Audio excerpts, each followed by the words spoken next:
السلام عليكم ورحمة الله.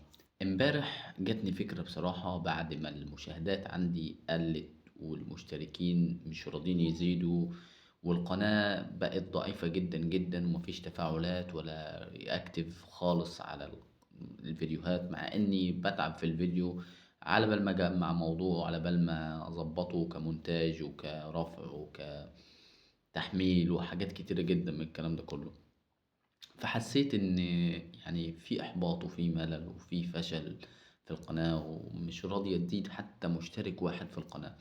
الحمد لله يعني جاتني فكرة يعني إن أنا يعني أبدأ بفعل حاجة جديدة، يعني اللي هو مش فيديو جديد ولا غيره ولا الكلام ده كله، بحاجة على قد ما تكون إنها مش لغيري، ولكني فكرت بإن أنا يعني أعمل حاجة يعني تزود المشاهدات عندي.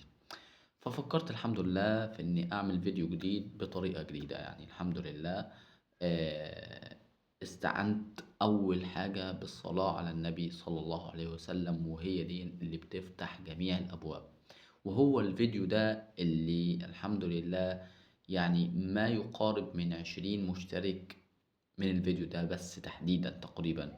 وبعد كده بعد الفيديو ده لو هتدخلوا عندي على القناة هتشوفوا يعني الحمد لله بعد الفيديو ده الفيديوهات اللي بعده كلها بقت مشاهداتها كويسة ومشاهداتها عالية، والحمد لله بقت حاجة كويسة جدا جدا. مش لأني عملت حاجة يعني جديدة ولا الكلام ده كله. الحمد لله هي الصلاة على النبي، السر الصلاة على النبي صلى الله عليه وسلم، حاجة جديدة. ما عملتش الفيديو ده خالص عندي في القناة إطلاقا.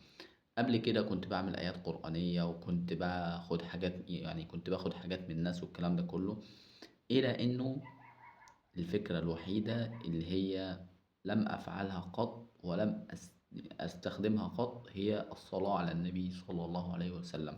الصلاة على النبي بتفتح الأبواب المقفولة، بتفتح لك أبواب رزق أنت ما تعرفهاش.